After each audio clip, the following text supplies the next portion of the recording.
Welcome to bird media. నేను మీ Pawan Krishnamurthy. Anantapuram government general హాస్పిటల్లో ఒక అమానుష సంఘటన జరిగిందండి.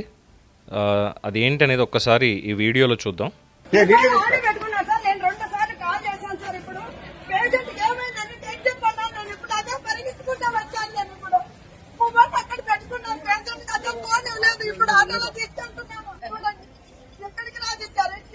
ఊరికి చెప్పాలా సార్ వీళ్ళకి?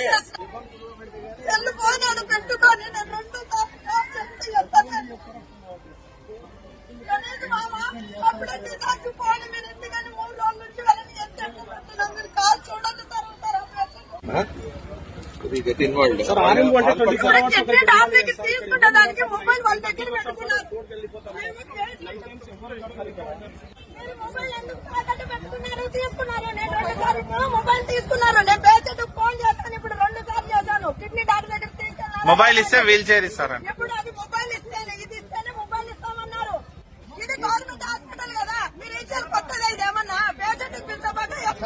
వాళ్ళ పక్కనే ఉన్న పేషెంట్ కూడా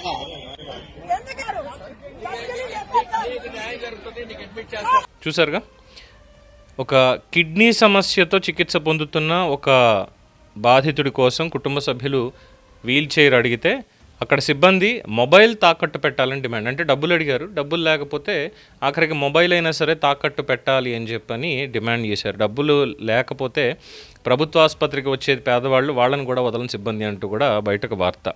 ఇది చాలా డిస్టర్బింగ్గా ఉందండి, చాలా డిస్టర్బింగ్గా ఉంది.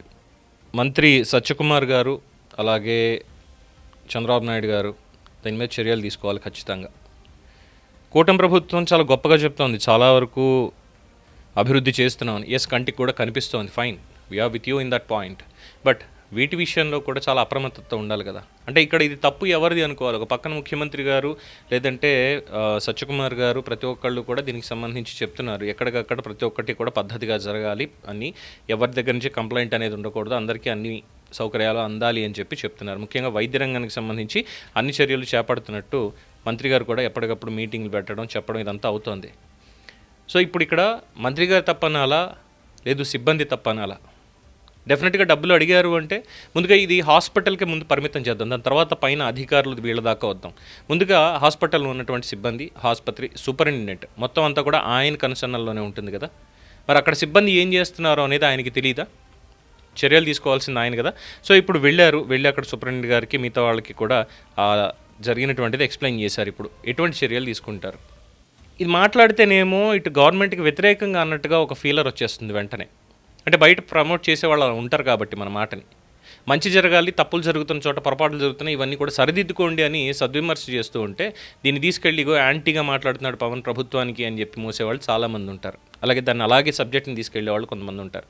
ఇక్కడ పవన్ యాంటీగా మాట్లాడుతున్నాడా ఆర్ఎల్స్ ఇంకొకళ్ళు యాంటీగా మాట్లాడుతున్నారా ఇది కాదు. అక్కడ సమస్య అది నిజంగానే జెన్యూన్గా ఉంది అంటే దాన్ని ఎలా క్లియర్ చేయాలి అనే దాని మీద అక్కడ ఉన్నటువంటి అధికారులు కానీ లేదంటే ఈ మోసుకెళ్లే వాళ్ళు కానీ దాని మీద దృష్టి పెట్టాలి. ఆ తర్వాత అరెస్ట్ అనేది ఆ తర్వాత. ఇదేమీ బూతులు తిట్టట్లేదు కదా, ఆ కేవీ రెడ్డి లాగో లేదంటే రావణ్ లాగో జడ శ్రవణ్ లాగో మిగతా వాళ్ళలాగో బూతులు తిట్టయితే ఇది చెప్పట్లేదు కదా. అయ్యా ఇక్కడ ఒక అన్యాయం జరిగింది, దీని మీద చర్యలు తీసుకోండి అనే కదా మాట్లాడేది. సో ఇక్కడ తర్వాత అధికారులు డిస్ట్రిక్ట్ హెల్త్ ఆఫీసర్స్ ఉంటారు కదా, వాళ్ళు ఏం చేస్తున్నారు? ఆరోగ్య శాఖ కార్యదర్శి వాళ్ళు ఎలాగ పర్యవేక్షణ చేస్తున్నారు? వాళ్ళ దృష్టికి ఇవేవి రావట్లేదా? ఎందుకంటే గవర్నమెంట్ హాస్పిటల్కి సంబంధించి చాలా వరకు చాలా చోట్ల నుంచి ఇలాంటి ఇబ్బందికరమైనటువంటి వార్తలే వస్తున్నాయి. పర్యవేక్షణ లోపమా? అధికారుల నిర్లక్ష్యమా? ఎవరిదన్నాలి ఇక్కడ తప్పు? సో ఖచ్చితంగా రెండు చేతులు కలిస్తేనే శబ్దం అనేది వస్తుంది, కలవకుండా రాదు. సో తప్పు జరిగింది అంటే వీళ్ళు చూస్తూ ఊరుకుని ఉండాలి, అక్కడ వాళ్ళు కట్టు దాటేసి ఉండాలి. ఈ రెండు జరిగితేనే ఇది బయటకు వచ్చింది. సో ఎట్టి పరిస్థితుల్లో ఇలాంటివి మళ్ళీ రిపీట్ అవ్వద్దు సార్. రిపీట్ అవ్వకుండా చర్యలు తీసుకోండి, చాలా కఠినమైనటువంటి చర్యలు తీసుకోండి. ఇలా చేసే వాళ్ళ మీద ఆ లంచాలు ఎవరైతే అడిగారో వాళ్ళందరినీ కూడా ఇమ్మీడియట్గా ఉద్యోగం నుంచి పీకేయండి. ప్రక్షాళన కావాలి.